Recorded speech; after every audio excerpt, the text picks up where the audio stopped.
Hi, and welcome to another edition of eCommerce Odyssey podcast. I'm here with Simon Severino, who's the CEO and founder of Strategy Sprints. So, Simon, would you like to tell us a little bit about what you do? Hey, Trevor. Hey, everybody.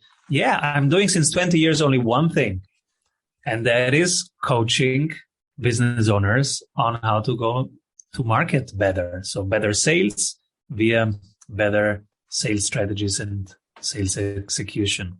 Our promise is we double your revenue in 90 days. That's our coaching promise. And so our cycles are 90 days. That's 12 sprints of 1 week each. And the goal is to double revenue. We sometimes quadruple revenue. We mostly double revenue. And that's what we do.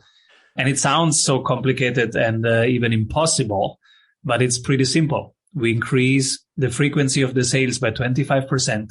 We increase conversion rate by 25%. We increase the price by 25%. And when you add it up, it makes plus 99% revenue. Okay. And so what kind of businesses do you generally work for? SaaS, so software builders and professional services, consultancies, marketing agencies, financial advisors. Okay. So do you find that what is it that they're not doing? What kind of areas do you focus on what kind of problems do people have that you fix? The first one is to simplify the offer because they usually have too many offerings, and that's why it's hard to sell them. So we have to find what really works and focus on that. And then you have to find what needs to happen before so that you can really streamline the process. So we align operations, marketing, and sales so that it's all one flow, that you have integrity between the parts. And when you have that, when it's simpler, and when you have just one offer, like we have just one offer, I double your revenue in 90 days. So how hard is it to convey that? It's simple. Because we did the work in the background to simplify it. And we have only one offer since many years. So every week we can improve the single parts. So is it a bit like, you help people, find the wood from the trees, as it were? So you have people focus on what's important. Yes, simplifying. And in month one, we get their time back. So we free them up from the weeds. Month one, we free up 10 to 14 hours of their time by better delegation, automation, outsourcing, or just cutting, simplifying stuff. Because you don't have to do all these things. Most people do too much. They do so many things. Many things can be done by software. Many things can be outsourced really, really cheaply. And many things can be delegated. It doesn't need the founder really or the executive team to do that. So you can delegate them. And then we have 10 to 14 hours more of their time. In month two, we improve the sales workflows.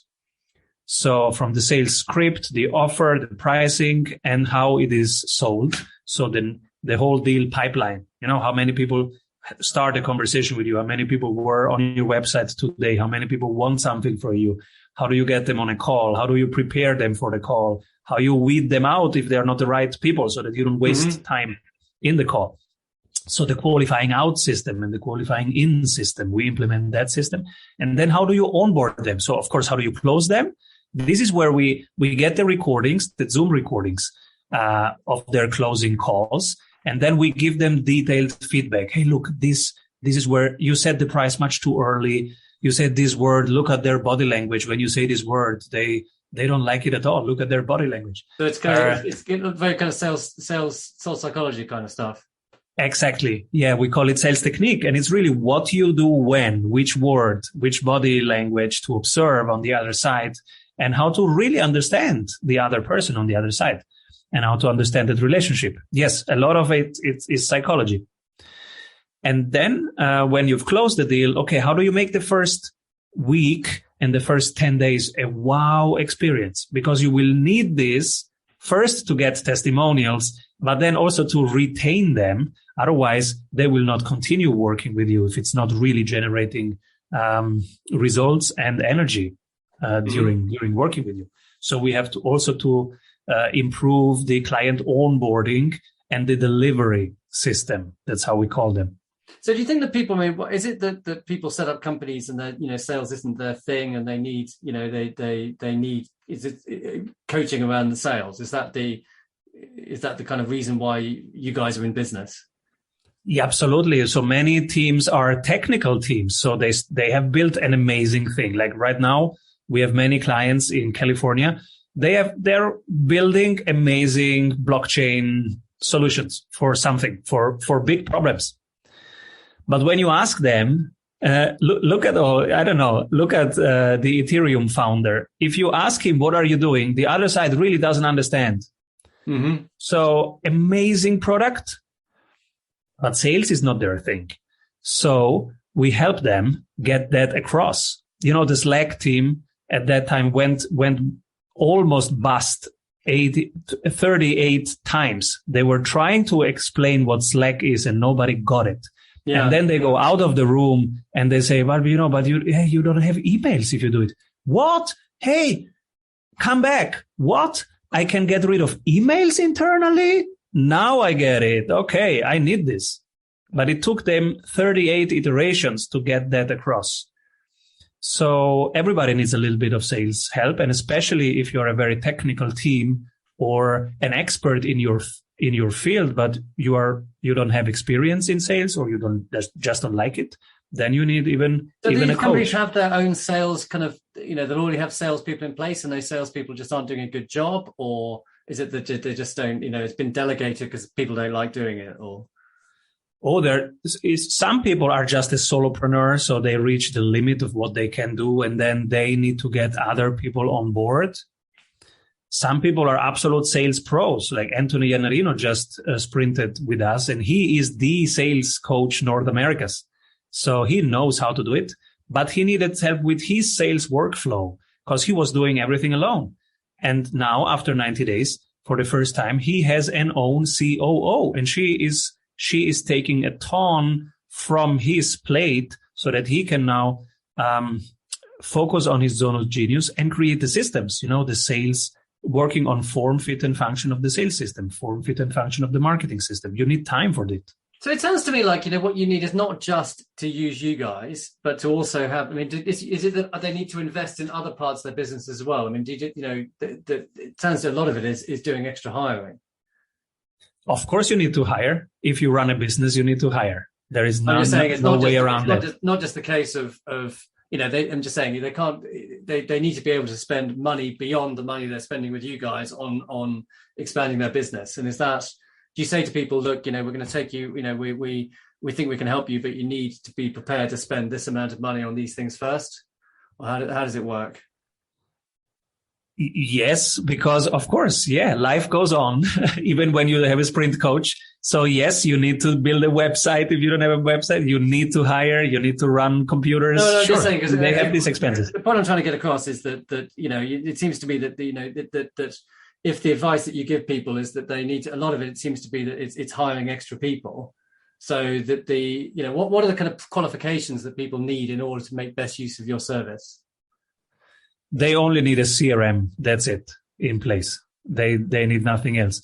And they run a business, and everybody who runs a business at some point starts delegating things, because otherwise you will never grow. Yeah. And if you want to come from growth to scaling, then you have to hire professionally. Then you have to hire every week. This is when our clients start to scale. But even in the growth stage, let's say you are a solopreneur. Of course, you need to hire some people who take admin tasks from you. Or sometimes you can, even without hiring, you can outsource stuff. For example, the bookkeeping, you don't need to hire a bookkeeper, but you can outsource it to software or to people who do it on a freelance basis. SEO, you don't need to hire a person for SEO, but you need probably an agency doing basic SEO for you. This kind of support structures, of course, you need them. Yeah. Okay. So what is your best tips for freeing up time? Because there's a lot of, podcasts and Tim Ferriss and people like that talking about freeing up time. What do you think? What would be your top tips for it? I show you my own. We have a daily, weekly and monthly habit. The daily habit is write down how you allocate your time. So right now on my iPad, I have my flow of today. It's the daily flow, and people can download the template. It says 6 o'clock, I go running. 7, I play with the kids. 8, I have an interview, etc. And at the end of my day, when I create the flow of tomorrow, 5 minutes, I review how did I allocate my time. And then there are 2 questions that I need to answer. One is, of all these tasks, which one should tomorrow do somebody else because they can do it better than me? And the second question is, if I would live more freely and more intentionally, what would I do? These are the 2 reflective questions. One helps me identify what to systemize, cut, delegate, automate next. And the other question helps me identify, hey, what was the bigger thing that I wanted to do? Mm-hmm. For example, I wanted to write a book. I wanted to see the world. Now I remember what was the bigger dream. So these 2 reflective questions, they are baked into my template and people can download it. It's strategysprints.com/tools and it's the daily flow. So I do this every day. And so when I close the day, because then I go and cook for my kids or play with my kids while my wife is cooking, the last 5 minutes, I do this small review. I write down, okay, bookkeeping, SEO should do, somebody else should do is LinkedIn posting, somebody else should do it.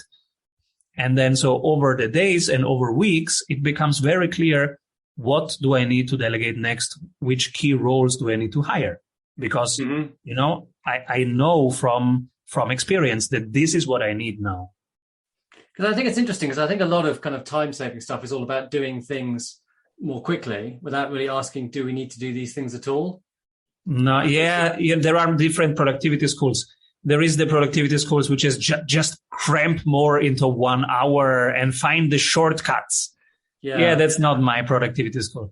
My productivity school is, how can you cut in half the amount of stuff that you do and then cut it in half again? Find the few things that really move your business forward, and you do only that every day. So if you are a business owner. If you come at the other end of a strategy sprint, right, what should it look like? I mean, just saying, what would be the kind of end goal of how much work a kind of business owner should be doing? What would you think would be healthy? Yeah, at the end, you have my day probably. So first of all, in your calendar, you have 4 weeks vacation with your dearest ones, always in your calendar. 4 weeks uninterrupted summer vacation at your beach house, always in your calendar, whatever happens. Right. That's the first thing. And then also you will have every day, you have time for workout, me time to read, time to listen to music, time to play with your kids or your friends or whatever you like to do. You have all of that. And then during the day, you will probably work on high leverage tasks like improving form, fit, and function of your sales system, improving your joint venturing system, your collaborations with other people, in writing a book, having something brand building like a podcast, having something that increases your network. Because when you write a book, you will need people who write reviews and who write the foreword, etc. So these high leverage tasks, you will have time for that. But not so many hours, just as many as you want to put in there. Mm-hmm. And you have time for yourself, and you have a business that runs also without you. So are you a believer in the kind of four day week, or I mean, even the 4-hour working week, as Tim Ferriss likes to describe it? That has always been, and yes, work less. Absolutely. Yes. You can automate so much. I run a global business, and I was playing today 2 hours with my kids. I was running already in nature. The business can serve you. We have the technology. We have the knowledge. We are ready for a happy life that is also impactful. And we have vehicles that create meaning, and one of these vehicles is a business. Okay, so you seem like I'm finding this very interesting. Obviously you get to meet a lot of people, and you meet a lot of business owners. What kind of thing? What has inspired you recently in someone you've met or something you've done? Oh, I'm inspired right now by all these DAOs that are coming up in the blockchain world, where you have decentralized teams instead of centralized teams. So you have a set of governance rules, and then everybody chips in from everywhere and improves it. For example, Bitcoin. Bitcoin is a completely decentralized project. And in every country, there is somebody waking up today and saying, oh, I want to improve this thing. Let me run a node, which is amazing. So there is no CEO. There is no central risk. Like if this person mismanages or dies or whatever, then the whole thing is at risk. No, it's completely de-risked because it's so distributed. And so these are the things that I'm studying right now because we all can learn from this. And well, first it's improving the planet. So I'm part of that movement, of course. But then also it's an amazing, interesting asset class to have in your portfolio. And then also I'm learning about the future of work and how distributed work is much more resilient, much more effective, and much more efficient. Mm-hmm. Okay, well, it's been very interesting talking to you, and thank you for sharing your insights. Have you got you talk about writing a book. Have you written a book yourself?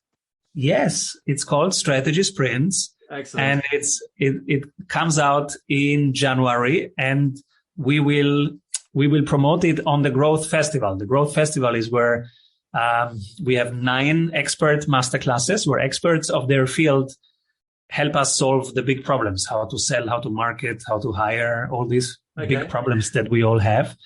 And the participants of the Growth Festival, they will get one book shipped to their home. Is it an online? Yeah. Is it an online festival? Or is it it's online.